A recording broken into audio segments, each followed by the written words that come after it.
This post serves as the 25th post, which is part of the above mentioned, stacking functions in the garden, food forest, and medicine cabinet, the regenerative way from seed to apothecary series. These two species are totally underestimated and underutilized in food forest design and regenerative mountain or ocean garden design, and we need to change that. Rhodiola rosea growing wild in the Alps. We are talking about plants so tough they can grow on the side of a cliff in the high alpine in the Rockies, Himalayas, and Alps, or in the Arctic tundra on Baffin Island or in Siberia.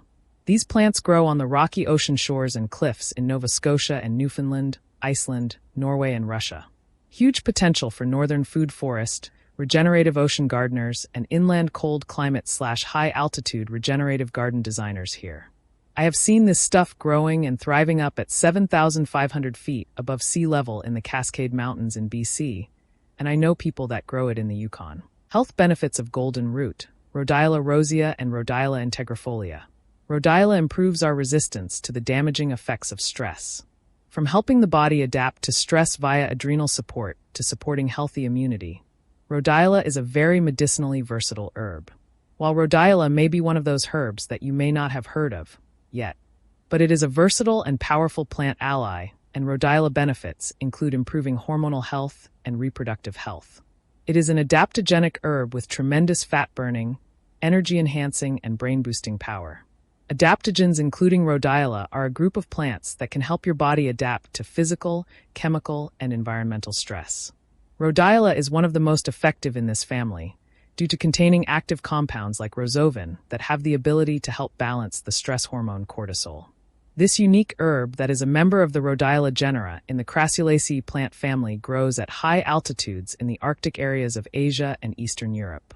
Rhodiola rosea has been a part of traditional medicine systems practiced across the world, especially in parts of Europe, Asia, and Russia, for many centuries. Medicinal actions: adaptogen, tonic, anti-cancer, stimulant, mental enhancer, anti-stress, antioxidant, anti-proliferative, reproductive health enhancer, immunostimulant, osteoprotective and osteoregenerative, cardioprotective, radioprotective and neuroregenerative, promotes neurogenesis. History and cultural relevance of Rhodiola/goldenroot.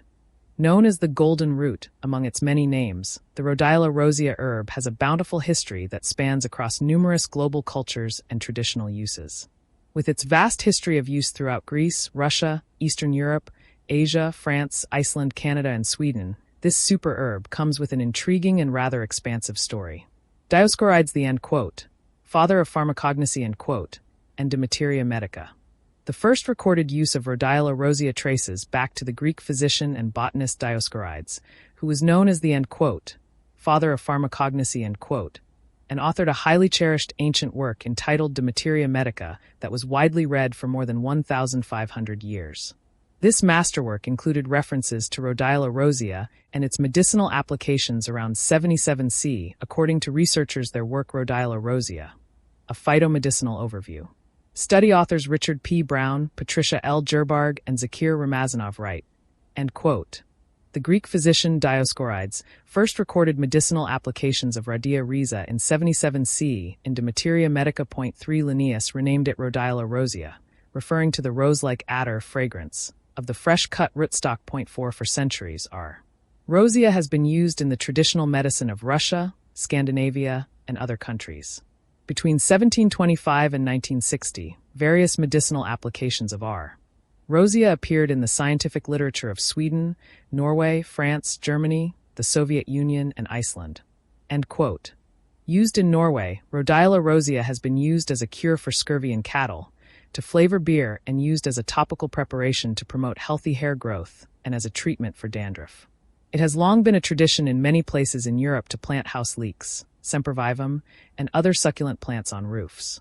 Charlemagne, 742 to 814, ordered that the roofs of his kingdom were to be planted with Rhodiola rosea and sempervivum to protect against fire, and the custom spread across Europe. In Russian ethnobotany, Rhodiola rosea, also known as roseroot or golden root, has a long history of use as an adaptogen to enhance physical and mental performance, treat fatigue, and improve tolerance to stress and high altitudes. It was used to treat a variety of ailments, including infections, nervous system disorders, and impotence. In Siberia, Many people believe that drinking Rhodiola Rosea tea will help people live long lives. Traditionally, newlyweds are given the herb in hopes that it will boost their fertility levels as well as encourage the birth of healthy babies. In fact, some Siberian families kept the location of their Rhodiola Rosea crops a secret. Never disclosing the secrets to harvesting a good crop, they would trade the herb for honey, wine, and fruit. The former Soviet Union spent decades secretly searching for energy-enhancing plants that would help their Olympians, as well as their soldiers and astronauts, perform better. The Soviets were looking for what they called adaptogens, plant species that would encourage the body to adapt to physical and mental stress without major side effects. These can be grown in a shady or part sun spot in zones 4 to 7, and in zones 1 to 4 it can be grown in full sun. This species offers a fantastic opportunity to grow valuable medicine in rocky terrain. If you have varying topography and soil, most could consider unusable.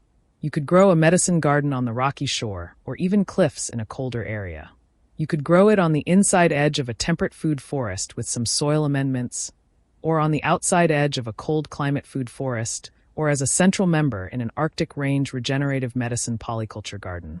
If one was going for maximizing productivity in a northern food forest, one could create a pine nut forest in zones 2 to 7 with mixed and cold hardy berry shrubs that like acidity, medicinal vines like 5-flavor berries growing up the trunks of the trees, some birch for syrup making, larch for medicine with rhodiola growing in the sunny patches in between the trees, and hardwood mushroom logs stacked under the shade of the pines.